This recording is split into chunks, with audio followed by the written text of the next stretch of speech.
Hello everyone, আসসালামু আলাইকুম। আমি আখি, আমার পেজ টেস্টি কুকিং বা আখি। আজ আবার নতুন একটা রেসিপি নিয়ে হাজির হয়েছি। আর আমার আজকের রেসিপি হচ্ছে গার্লিক নুডলস। যাদের জাল খেতে অনেক বেশি পছন্দ, শুধুমাত্র তারাই এই নুডলসটা বানিয়ে বাসায় খেতে পারে। অল্প উপকরণে এবং অল্প সময়ে এই নুডলসটা রান্না করতে পারবেন। চলুন তাহলে এই সহজ রেসিপিটা দেখা যাক। প্রথমে আমরা চুলায় 1 কেজির মতো পানি দিয়ে দিয়েছি। এখন দিয়ে দিচ্ছি নুডলসগুলোকে দিয়ে আমি প্রায় 3 থেকে 4 মিনিটের মতো সিদ্ধ করে নেব। বেশি সিদ্ধ করা যাবে না, তাহলে কিন্তু নরম হয়ে যাবে।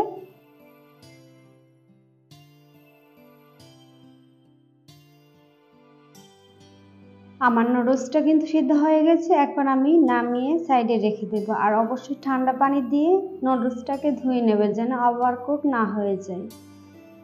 এদিকে একটা সস বানানোর জন্য এখানে নিয়ে নিয়েছি 1/4 কাপ পানি, আর নিয়ে নিয়েছি 1 চামচ চিনি, আর নিয়ে নিয়েছি 1 টেবিল চামচ সয়া সস, দেন দিয়ে দিচ্ছি 1 টেবিল চামচ টমেটো সস।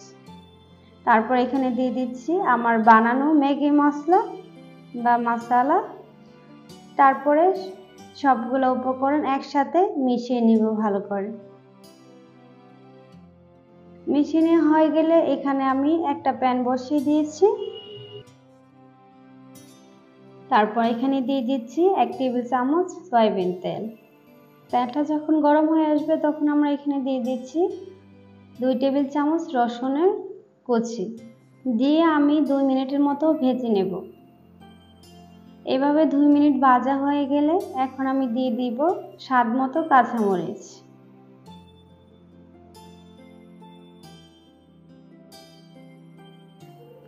কাঁচামরিচ দিয়ে আমি আবারও 1 থেকে 2 মিনিটের মতো ভেজে নেব।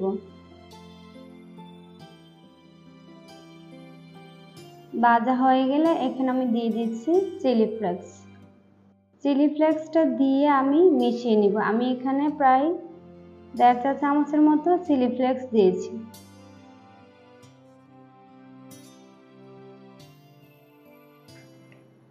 এখন যে সসটা আমরা বানিয়ে রেখেছিলাম এই সসটা এখন দিয়ে দিচ্ছি। দিয়ে আমি নেড়ে চেড়ে ভালো করে মিশিয়ে নিব। এখানে দিয়ে দিচ্ছি স্বাদ মতো লবণ, দিয়ে তারপর আমি মিশিয়ে নিচ্ছি। মিশিয়ে নেওয়া হয়ে গেলে এখন আমি দিয়ে দিচ্ছি সিদ্ধ করা নুডলসটাকে।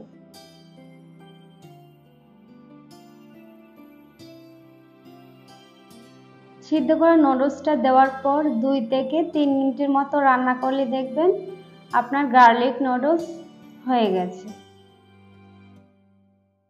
এই নুডলসটা রান্না করতে 8 থেকে 10 মিনিটের মতো সময় লাগে। দেন এখানে দিয়ে দিচ্ছি ধনিয়া পাতা কুচি, দিয়ে আবারও মিশিয়ে নিচ্ছি। ঝটপট সকালের নাস্তা বা বিকালের নাস্তায় কিন্তু এটা খেতেই পারেন। এটা খেতে কিন্তু অত্যন্ত ভালো লাগে। আমি আবারও বলছি, যাদের জাল খেতে একেবারেই পছন্দ না তারা কিন্তু এটা খেতে পারবেন না। যাদের জাল খেতে পছন্দ, মোটামুটি জাল খেতে পারেন, তারা কিন্তু এটা রান্না করে খেয়ে দেখতে পারেন। অনেক বেশি মজার হয় এই নুডলসটা। রেসিপি ভালো লাগলে অবশ্যই ভিডিওতে একটি লাইক করবেন এবং নেক্সট ভিডিও পাওয়ার জন্য চ্যানেলটাকে সাবস্ক্রাইব করবেন। সবাই ভালো থাকবেন, সুস্থ থাকবেন। আল্লাহ হাফেজ।